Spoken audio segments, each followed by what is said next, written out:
नमस्कार दोस्तों, स्वागत है आपका YouTube चैनल हिंदी भाषा कुंज में।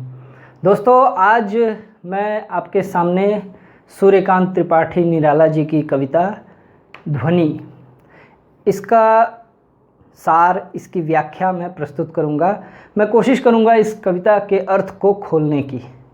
तो चलिए बिना देर किए शुरू करते हैं आज का वीडियो। दोस्तों, सूर्यकांत त्रिपाठी निराला हिंदी साहित्य के जो आधुनिक काल है उसका जो तीसरा चरण है, जिसको हम लोग छायावाद के नाम से जानते हैं। छायावाद ये बहुत कॉमन नाम है, कुछ लोग इसको स्वच्छंदतावाद भी कहते हैं। तो छायावाद के प्रमुख प्रतिनिधि कवि माने जाते हैं। सूर्यकांत त्रिपाठी निराला की प्रसिद्धि छायावाद में सबसे अधिक प्रयोगशील कवि के रूप में रही है, जिन्होंने काव्य के क्षेत्र में सर्वाधिक प्रयोग किए हैं। नए नए काव्य पैटर्न जो हैं उन ढूंढा है उन्होंने। तो आज हम उनकी ही इस कविता ध्वनि की व्याख्या प्रस्तुत करने की कोशिश करेंगे। तो दोस्तों, सूर्यकांत त्रिपाठी निराला जिनका संबंध छायावाद से है, वो उनको कहा जाता है एक तरह से मुक्त छंद कविता का प्रवर्तक।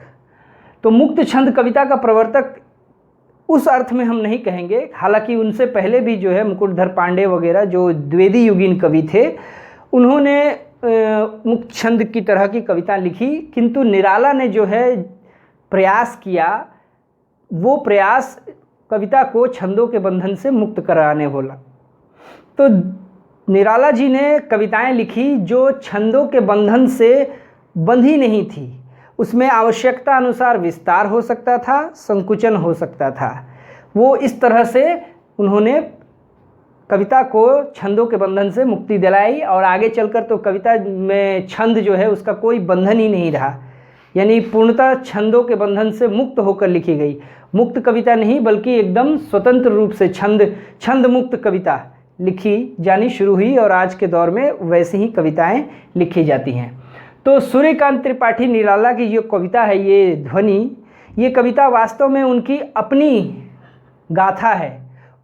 वे कैसे थे, उन्होंने अपने बारे में बतलाया, अपनी काव्य क्षमता के बारे में बतलाया, और साथ ही साथ उनके साथ जो उपेक्षा हुई है उस उपेक्षा के बारे में उन्होंने बतलाया।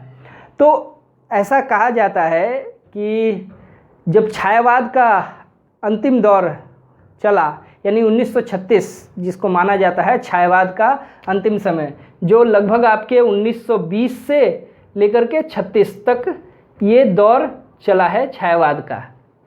तो कुछ लोग 2-3 साल पहले भी मान लेते हैं, 16 या 18 कर लेते हैं। तो इस समय में आकर 1936 में आकर छायावाद के अंत की घोषणा हो जाती है, और सुमित्रानंदन पंत जो छायावाद के एक अन्य बहुत महत्वपूर्ण कवि हैं, उन्होंने युगांत नामक रचना लिखकर इस युग के अंत की घोषणा कर दी। तो छायावाद के प्रमुख कवि थे निराला, और छायावाद का अंत हो गया। तो इस कारण से धीरे धीरे जो साहित्यिक जो जगह है, हलचल है, वहाँ इस तरह की बातें होने लगी कि निराला जो है एक कवि के रूप में अब वो उनमें वो बात नहीं रह गई, वो अब एक कवि के रूप में मर चुके हैं। एक हिंदी के बहुत बड़े कवि हुए आगे चलकर स्वाधीनता के बाद, हालांकि स्वाधीनता के पूर्व ही उन्होंने लेखन शुरू किया था, लेकिन जो है उनकी विशेष प्रसिद्धि जो हुई है वो स्वाधीनता के बस थोड़े ही समय पहले, जो 1943 में उनका प्रकाशित हुआ तार सप्तक।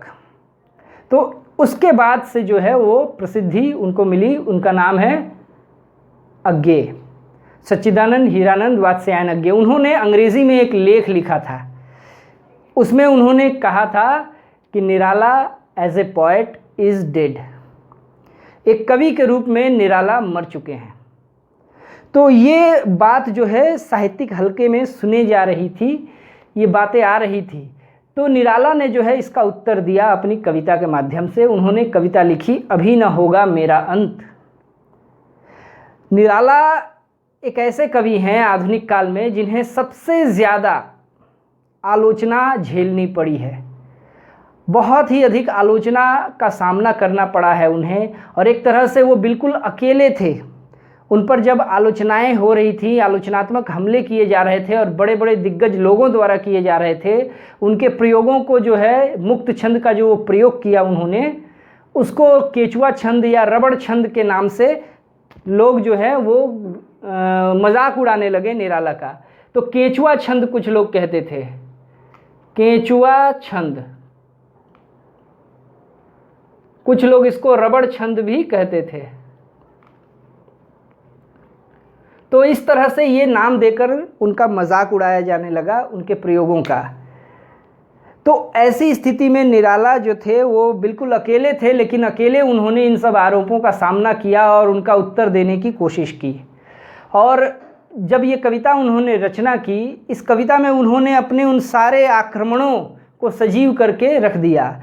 निराला की समग्र कविताएं जो हैं, उन समग्र कविताओं की एक बहुत ही बड़ी विशेषता ये रही है कि कविता में यदि वो कोई और बात भी करते हैं, कविता का मूल आधार, मूल कथा कुछ और लें, किंतु उसमें वो अपने जीवन को मिला देते हैं, मिक्स कर देते हैं उसमें, और कथा के साथ उनका जीवन इस तरह से मिल जाता है कि अलग कर पाना असंभव है। उस कथा के साथ उनके जीवन के प्रसंग भी जुड़ जाते हैं। तो इसी तरह से इस कविता में भी, ध्वनि कविता में भी, उन्होंने प्रकृति के तत्वों के साथ, उनके वर्णन के साथ, वसंत ऋतु के वर्णन के साथ जो है उन्होंने अपने लेखन को और अपने साहित्यिक जीवन को यहाँ गुथ दिया है। इसी तरह से और भी दूसरी रचनाएं रही हैं उनकी, चाहे वो तुलसीदास हो, राम की शक्ति पूजा हो या कुकुरमुत्ता हो। इस तरह से उनकी ढेरों कविताएं हैं, बहुत महत्वपूर्ण कविताएं हैं, महान कविताएं भी हैं। सब में उनका अपना जीवन मिलता है, उनके जीवन के अनुभव मिलते हैं, जो अनुभव उनको प्राप्त हुए हैं दूसरे लोगों से। दूसरों ने उनके साथ किस तरह का व्यवहार किया है, इन सब चीज़ों का वर्णन उन्होंने अपनी कविताओं में किया है। सीधे सीधे नहीं कहा है कि मुझे जो है इस रूप में मिलते थे ताने, इन्होंने ये कहा, उन्होंने वो कहा। इन्हों की बात वो नहीं करते थे, बस उन आक्रमणों की चर्चा करते थे, लेकिन मूल कथा के साथ जोड़कर। इसीलिए वो कथाएं जो है, मूल कथा और उनकी निराला की कथा दोनों मिल जाती है। तो निराला यहाँ भी वही करते हैं। जब उनके ऊपर आरोप लगने लगे या एक तरह से उनकी उपेक्षा होने लगी कि एक कवि के रूप में निराला का अंत हो गया, लेकिन निराला अपने आप को इस रूप में नहीं देखते थे। वे नहीं मानते थे कि एक कवि के रूप में उनका अंत हो गया।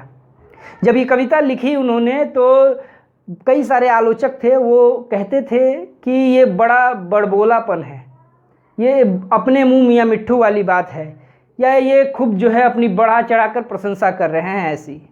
लेकिन इतिहास गवाह है इस बात का कि इन्होंने जो कहा अपने बारे में, वो बातें 100% सच हुई हैं।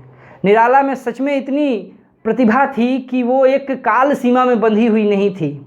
आगे चलकर जो नई कविताएं आई, आज़ादी के बाद भी जो कविता का दौर चला, नई कविता का, उसके जो प्रमुख कवि थे उन्होंने भी स्वीकार किया कि जो हम जिस तरह की कविताएं लिख रहे हैं, उस तरह की कविताएं निराला जी ने लिखनी शुरू कर दी। उसमें वे सबसे आगे थे, चाहे वो प्रगतिवादी कविताएं हो, प्रयोगवादी कविताएं हो, नई कविता वगैरह। तो हर ढंग की, हर पैटर्न की कविताएं निराला ने लिखी हैं। और ये बात जो है पहले लोगों को बिल्कुल इसका अंदाज़ा नहीं हो पाया था। हालांकि निराला में ये बात शुरू से हमें दिखाई पड़ती है कि वो शुरू से ही जो है अपनी कविताओं में वैविध्यता को बनाए रखते थे। उनकी कविताएं शुरुआत से ही हैं, एक तरफ वो जूही की कली लिख रहे हैं, तो दूसरी तरफ जो है वो तुलसीदास की रचना कर रहे हैं। जूही की कली है, या फिर और आपका जो है देश प्रेम से संबंधित जो कविताएं हैं, या फिर वर्दे वीणा वादिनी है।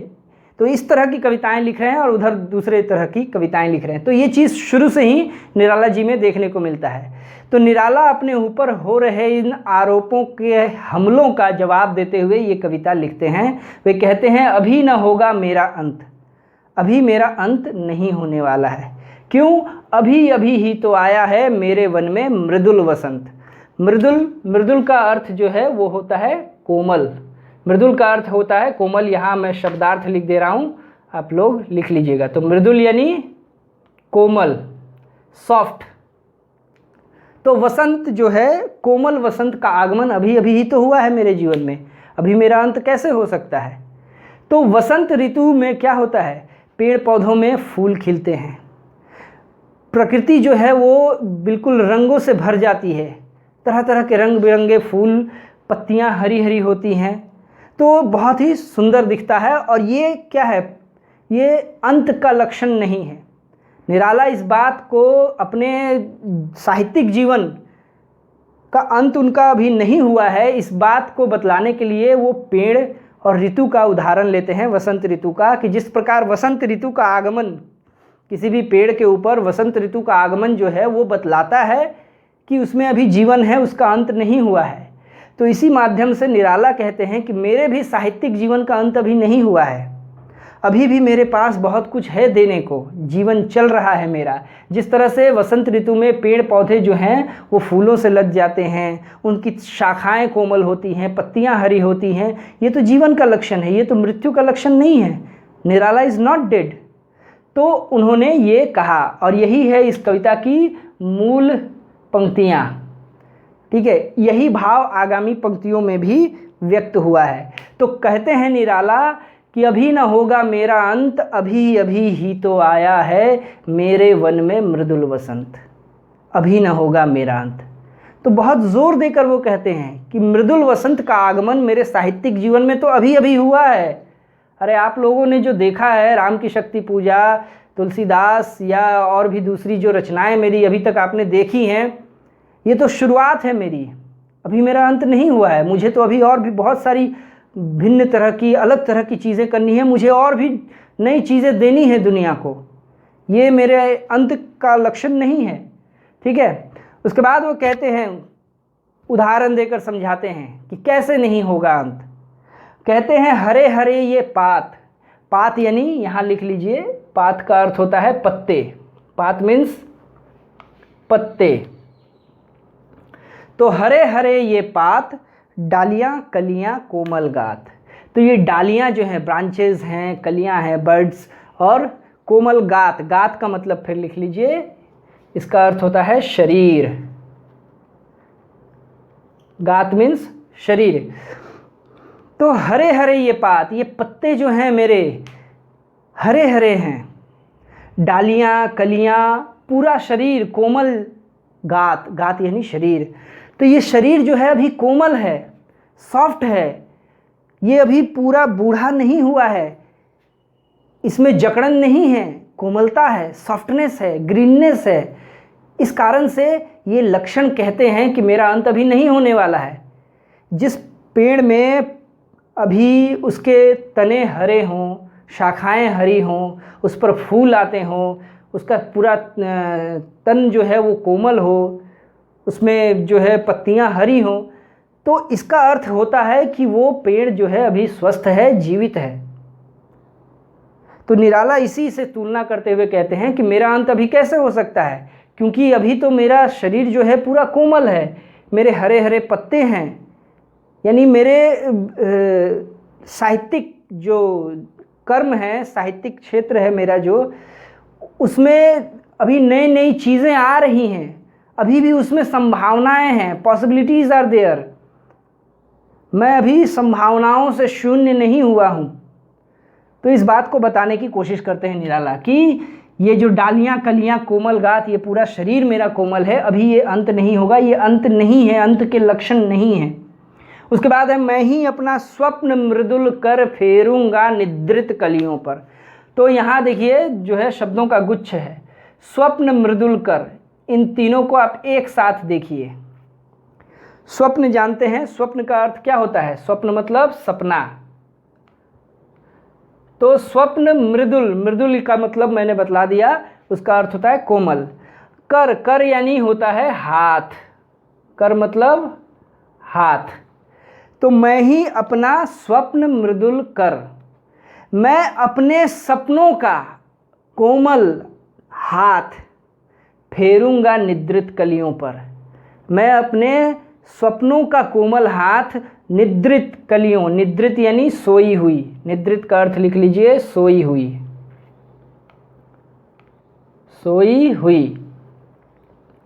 तो मैं अपना जो कोमल हाथ है, सपनों का कोमल हाथ, इसको सोई हुई कलियों के ऊपर, जो कलियां सोई हुई हैं उनके ऊपर मैं फेरूंगा। फेरूंगा का अर्थ होता है सहलाना, सहलाना, ठीक है। तो मैं अपने सपनों का कोमल हाथ सोई हुई कलियों के ऊपर फेरूंगा, यानी उनको सहलाऊंगा। क्या करूंगा फिर? जगा एक प्रत्यूष मनोहर। प्रत्यूष का अर्थ होता है सुबह, प्रत्यूष यानी सुबह, और मनोहर का अर्थ होता है मन को हरने वाला, यानी मन को खुश करने वाला, प्रसन्न कर देने वाला, जो बहुत ही ज़्यादा जो है प्रभावित करता हो। तो मनोहर यानी मन को हरने वाला। ये नहीं लिख रहा हूँ, इसका मीनिंग आप समझ रहे हैं। तो निराला कह रहे हैं, हरे हरे ये पात, डालियाँ कलियाँ कोमल गात। मेरे अभी पूरा मेरा शरीर जो है कोमल है, पत्ते हरे हैं, डालियाँ कलियाँ सभी कोमल हैं। वो चीज़ें, कोमल चीज़ें मेरे पास मौजूद हैं, मुझ में वो उग रही हैं, संभावनाएं हैं। ये कलियाँ जो है, कलियाँ संभावनाओं की प्रतीक हैं। तो ये सारी चीज़ें हैं मेरे भीतर। तो अब निराला अगली पंक्तियों में जो है वो कहते हैं कि मैं और क्या करूँगा, क्या कर सकता हूँ मैं, what I can do in future. तो कह रहे हैं, निराला को अपने ऊपर इतना विश्वास है, वो कहते हैं जब ये बात कि मैं ही, यहाँ मैं ही पर जोर दिया है उन्होंने, ये मैं ही पर अब ध्यान दीजिए विशेष रूप से, मैं ही, आई एम। तो मैं ही अपना स्वप्न मृदुल कर, मैं ही होऊंगा वो व्यक्ति जो अपने सपनों का कोमल हाथ फेरेगा सोई हुई कलियों पर। कलियां का अर्थ जो है यहाँ सिर्फ फूल में जो कलियां खिलती हैं, किसी पेड़ में फूल बनने से पहले कलियां जो खिलती हैं वो कलियां सिर्फ नहीं है। कलियां का अर्थ जो है यहाँ सिंबॉलिक है, ये प्रतीकार्थक है। कलियां उनको कहा गया है जो एक नई पीढ़ी अभी आ रही है, अभी वो तैयार हो रही है, अभी वो नई पीढ़ी आई नहीं है। इसका अर्थ जो है जो बच्चे हैं या जो मासूम है, नादान हैं, तो ये जो नई पीढ़ी जो आ रही है, आने वाली पीढ़ी, उनको वो कलियां कह रहे हैं निराला, कि उनको कली के रूप में वो देख रहे हैं। तो ये जो कलियां हैं, सोई हुई कलियां हैं, यानी वे सोए हुए हैं। फिर से यहाँ निद्रित जो है, सोई हुई, इसका भी एक प्रतीकात्मक अर्थ है। इसका प्रतीक क्या है? निद्रित, सोए हुए मतलब अनकॉन्शियस, जो जागरूक नहीं हैं, जो है जिनको उस तरह से ज्ञान नहीं मिला है, वो उसको वो समझ, वो अंडरस्टैंडिंग नहीं डेवलप हुई है उनकी, उन लोगों को कहते हैं वो निद्रित कलियां, सोई हुई कलियां। यानी ऐसे लोग, ऐसे जो नई पीढ़ी है जिसमें अभी ज्ञान और अनुभव का अभाव है, उसको मैं अपने सपनों का कोमल हाथ फेरूंगा। सपने का कोमल हाथ, सपने का हाथ कहाँ है? तो यहाँ स्वप्न का जो है वो मानवीकरण कर दे रहे हैं। स्वप्न को, स्वप्न होता क्या है, सपने क्या होते हैं? ऐसे आप लोग जो रात को सपने देखते हैं, वो सपना जो है वो सामान्य अर्थ में वो सपना होता है, लेकिन वास्तविक सपना वो होता है जिसको हम अपने लक्ष्य के साथ जोड़ते हैं। हमारा कोई लक्ष्य है, तो जो हमारा लक्ष्य है वो हमारा सपना है, और उसको पाने की तैयारी होती है एक।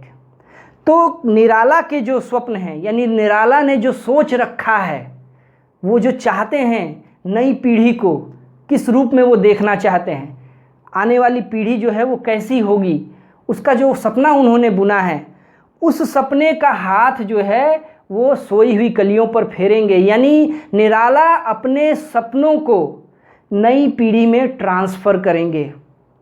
निराला ने नई पीढ़ी को लेकर के जो सपने देखे हैं, उनके भविष्य को लेकर के जो उन्होंने कल्पनाएं की हैं, या जो चाहते हैं जिस रूप में नई पीढ़ी को देखना, उन बातों को, उनको वो गढ़ेंगे इन लोगों में।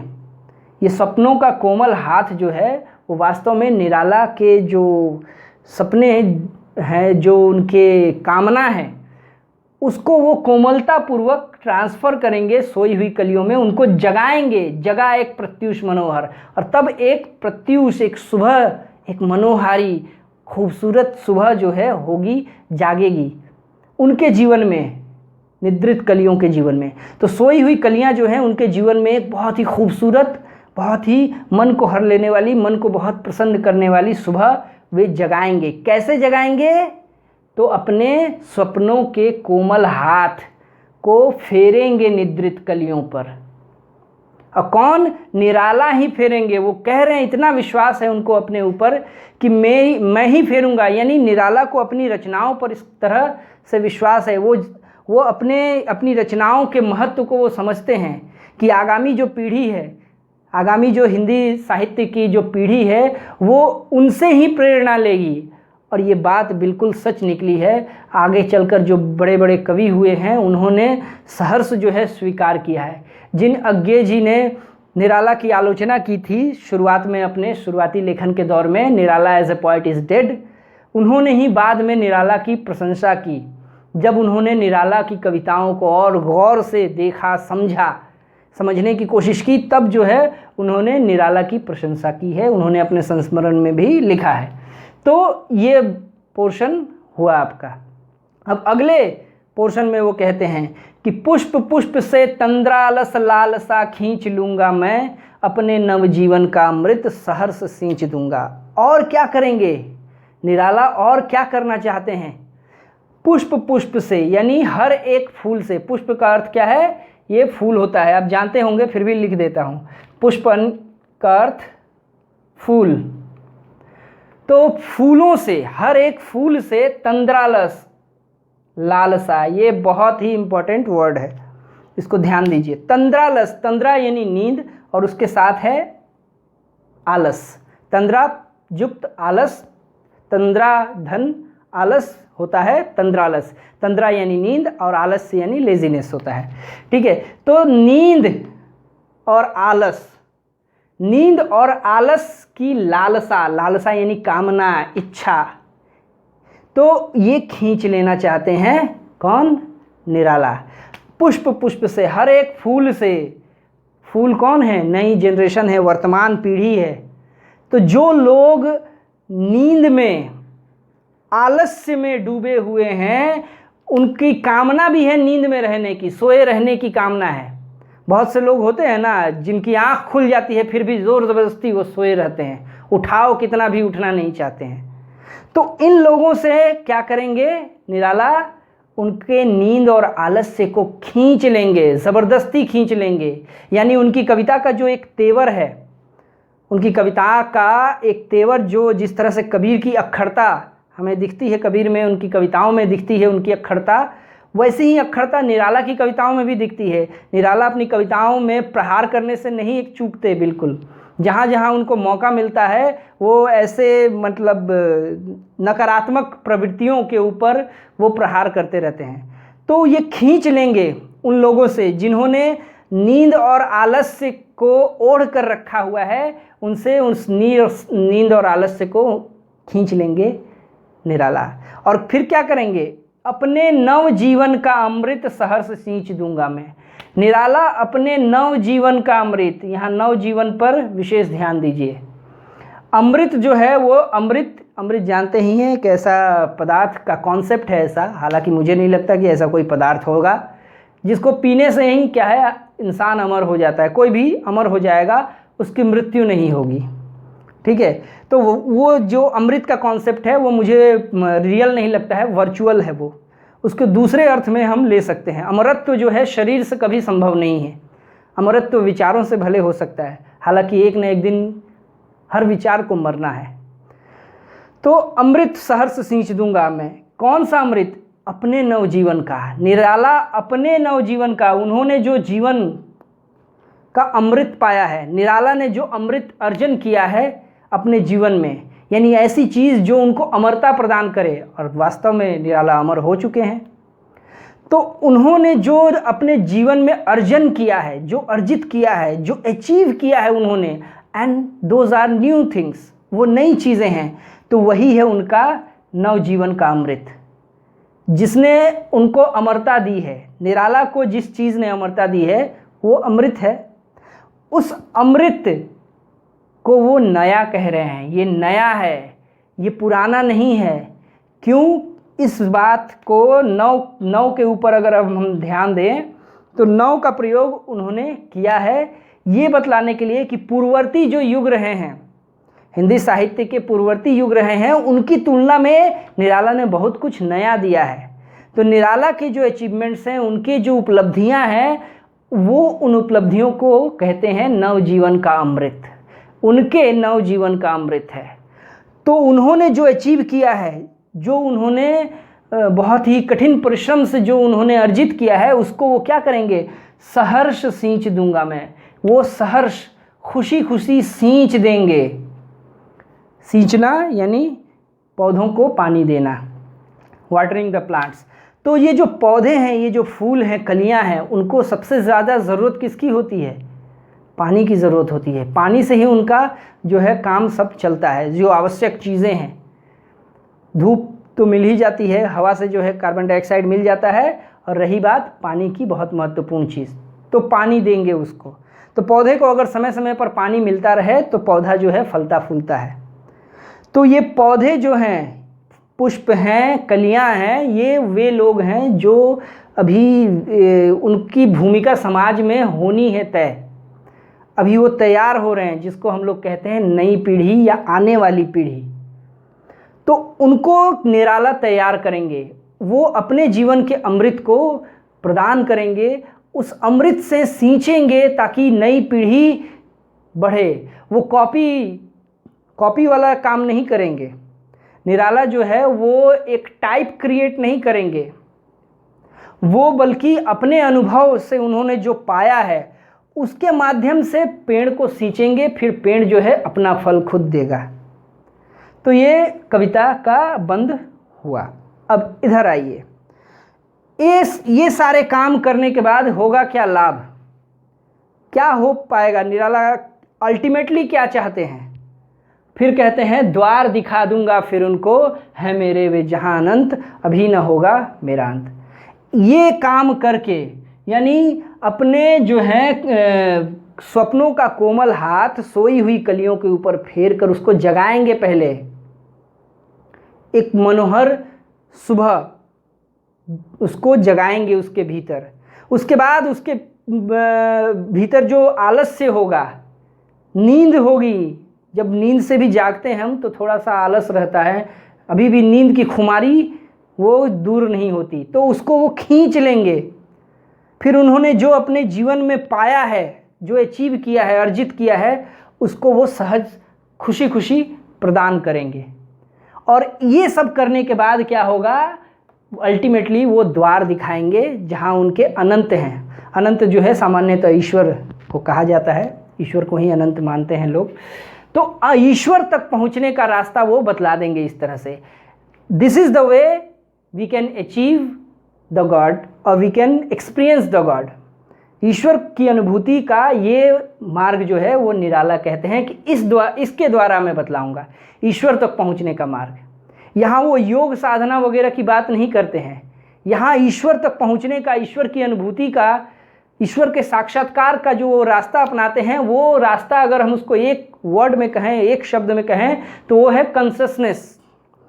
वो जागरूक करना चाहेंगे। एक कॉन्शियस आदमी जो है वो लेजी नहीं होगा। तो लोगों को कॉन्शियस करने के लिए सबसे पहले उसको नींद से उठाना पड़ेगा, जागो बाबा जागो। तो निराला ऐसे ऐसे नहीं जगाएंगे, निराला प्यार से जगाएंगे, जैसे माँ जो है बच्चे को जगाती है बहुत प्यार से। सूरदास के पद हैं कृष्ण को जगाते हुए कि प्यार से हाथ फेरते हैं उसके सिर पर, बोलते हैं कि देखो सब लोग जग गए हैं, सबके गांव के घरों के किवाड़े खुल गई हैं, गोपियां दही मथ रही हैं, उनके चूड़ियों की खन खन है सुनाई दे रही, सब लोग आ गए हैं। तो इस तरह से प्यार से बोल बोल कर उसको उठाते हैं। तो उसी तरह से माता के प्यार की तरह वो प्यार से जो है उन सोए हुए लोगों को उठाएंगे। और अगर वो उठ गए, नींद से जाग गए, फिर उनके आलस को दूर करना होगा। नींद से जागने के बाद भी आलस रहता है। अगर आपको नींद से उठा दिया जाए और फिर 5 मिनट के भीतर फिर कह दिया जाए कि अच्छा ठीक है तुम सो सकते हो, देखिए मस्त आप सो जाएंगे 1-2 घंटे के लिए। तो वो आलस्य को भी दूर करेंगे और तत्पश्चात क्या करेंगे, उन्होंने जो अर्जित किया है अपने जीवन में, जो अचीव किया है, जो नॉलेज उन्होंने पाया है, जो ज्ञान, उसको वो खुशी खुशी ट्रांसफ़र करेंगे। इस तरह से वो ईश्वर तक पहुंचने का रास्ता हमें दिखा देंगे। और आदमी कॉन्शियस होकर जिए तो वो ईश्वर को अनुभूत कर सकता है, जागरूक व्यक्ति कर सकता है, सोया हुआ व्यक्ति नहीं कर सकता है। तो ये पूरी कविता रही आपकी। आशा करता हूँ आपको अच्छी तरह से समझ में आया होगा। आज के लिए इतना ही। धन्यवाद।